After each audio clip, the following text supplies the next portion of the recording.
नमस्ते दोस्तों, welcome to प्यारा सा lecture on subject verb agreement. आज हम सीखेंगे कि सब्जेक्ट और वर्ब का रिश्ता कैसा होना चाहिए। Hint, it's not like Kabir Singh too toxic, it's more like Three Idiots perfectly balanced.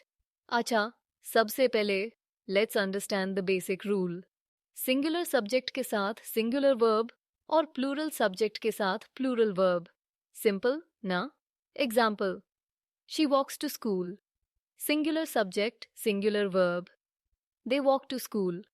Plural subject, plural verb. अगर आपने गलत verb यूज किया तो सेंटेंस वॉक ऑफ शेम पे चला जाएगा। समझे? अब सुनिए रूल 2। Collective nouns. ये लोग थोड़ा कंफ्यूज्ड होते हैं, कभी सिंगुलर वर्ब लेते हैं, कभी प्लूरल, जैसे team, group, audience. Example, the team is practising, एक यूनिट की तरह है। द टीम आर आर्ग्यूइंग, हर मेंबर अपना ड्रामा कर रहा है। ये टीम वाला रूल तो बिल्कुल इंडियन फैमिली की तरह है, कभी एक, कभी अलग अलग। Rule 3, indefinite pronouns. Words like everyone, someone, each, ये सब सिंगुलर होते हैं, मतलब इनके साथ सिंगुलर वर्ब यूज करना है। Example, everyone is invited, each of the students has a pen. अगर आपने एवरीवन आर बोल दिया तो ग्रामर पुलिस आपको पकड़ के ले जाएगी। बिवेयर। Rule 4, compound subjects. जब दो सब्जेक्ट्स एंड से कनेक्टेड होते हैं तो प्लूरल वर्ब यूज करते हैं। Example, John and Mary are coming. अगर ब्रेड एंड बटर की बात हो तो सिंगुलर वर्ब यूज करेंगे, क्योंकि ब्रेड और बटर का रिश्ता एक चुटकी सिंदूर जैसा है, inseparable. Rule 5, subject separated by phrases. याद रखिए, वर्ब हमेशा मेन सब्जेक्ट के साथ अग्री करेगा, बीच में जो भी फ्रेज हो उसका कोई रोल नहीं है। Example, the bouquet of flowers is beautiful. मतलब अगर आपने फ्लावर्स को देख के प्लूरल वर्ब यूज कर दिया तो बुके के फीलिंग्स हर्ट हो जाएंगे और फूल भी मुरझा जाएंगे। Rule 6, singular subjects with plural meaning. कुछ वर्ड्स जैसे न्यूज, मैथमेटिक्स, ये सिंगुलर होते हैं लेकिन दिखने में प्लूरल लगते हैं। Example, the news is surprising. अगर आपने न्यूज़र बोल दिया तो न्यूज एंकर आपको टीवी पे एक्सपोज कर देंगे। Rule 7, plural subjects with singular meaning. Words like scissors, pants, glasses, ये प्लूरल होते हैं, लेकिन अगर अ पेयर ऑफ टी के साथ यूज करेंगे तो सिंगुलर हो जाएंगे। Example, my glasses are broken, a pair of scissors is on the table. अगर आपने सिजर्स इज बोल दिया तो सिजर्स आपको काट देंगे, literally. Rule 8, subjects followed by, as well as, along with, or in addition to. याद रखिए, वर्ब हमेशा मेन सब्जेक्ट के साथ अग्री करेगा, बाकी सबको इग्नोर करो। Example, the teacher along with her students is attending the seminar. The book as well as the notes has been misplaced. मतलब अगर टीचर के साथ 100 स्टूडेंट्स भी है किया है तो भी वर्ब टीचर के हिसाब से चलेगा, क्योंकि टीचर बॉस है, स्टूडेंट्स तो बास साइड कैरेक्टर्स हैं। मैं और मेरी टीम वाला सीन समझे। रूल 9, आइदर नाइदर और नॉर। जब इनका यूज होता है तो वर्ब उस सब्जेक्ट के साथ अग्री करेगा जो वर्ब के सबसे करीब हो। एग्जाम्पल, आइदर द टीचर और the students are responsible. Students verb के करीब हैं तो plural verb. Neither the students nor the teacher is available. Teacher verb के करीब है तो सिंगुलर वर्ब।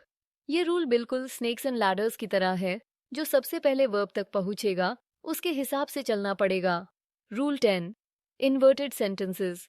कभी कभी सेंटेंस में सब्जेक्ट वर्ब के बाद आता है, ऐसे में भी वर्ब सब्जेक्ट के साथ अग्री करेगा। Example, where is the book, book singular है तो इज यूज हुआ। Here are the keys, keys plural हैं तो आर यूज हुआ। अगर आपने वेयर आर द बुक बोल दिया तो बुक खुद ही उठ के चली जाएगी और कीज तो ऑलरेडी लॉस्ट हैं, उनका पता नहीं। Rule 11, titles of books, movies and songs. ये लोग सिंगुलर होते हैं चाहे उनका नाम कितना भी बड़ा क्यों ना हो। Example, the Lord of the rings is a great book. Titanic was a blockbuster movie. अगर आपने टाइटैनिक और बोल दिया तो शिप डूबने से पहले ही ग्रामर के चक्कर में डूब जाएगी। Rule 12, fractions and percentages. इनका वर्ब उस नोन के हिसाब से डिसाइड होता है जिसको ये रेफर कर रहे हैं। Example, half of the cake is gone, cake singular है। Half of the students are present, students plural हैं। अगर आपने half of the cake are gone बोल दिया तो केक का जो हाफ बचा है वो भी खुद ही फ्रिज से निकल जाएगा। Rule 13, one of constructions. इसमें वर्ब उस नोन के साथ अग्री करेगा जो ऑफ के बाद आता है, लेकिन वन सिंगुलर है तो वर्ब भी सिंगुलर होगा। Example, one of the students is absent, one of the books is missing. अगर आपने one of the students are absent बोल दिया तो वो एब्सेंट स्टूडेंट भी क्लास में आ जाएगा, बस आपको करेक्ट करने के लिए। Rule 14, the number versus a number. The number singular होता है और a number plural. Example, the number of students is increasing, a number of students are absent. ये रूल बिल्कुल द कपिल शर्मा शो की तरह है, द वाला सीरियस है और ए वाला fun.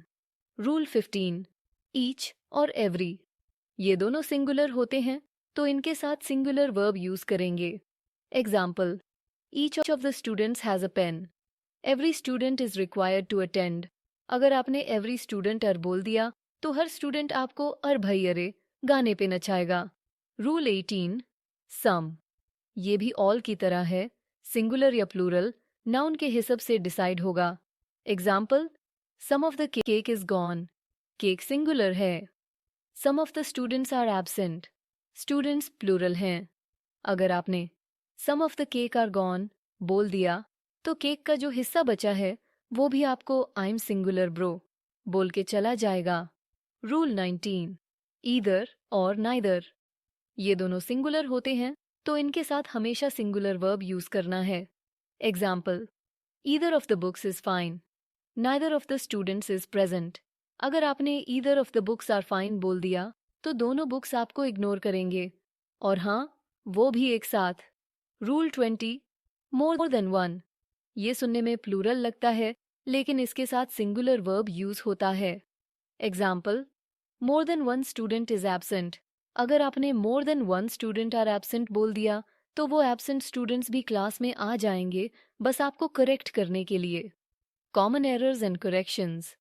1, incorrect, the list of items are long. Correct, the list of items is long. 2, incorrect, neither of the answers are correct. Correct, neither of the answers is correct. 3, incorrect, a group of students are waiting outside.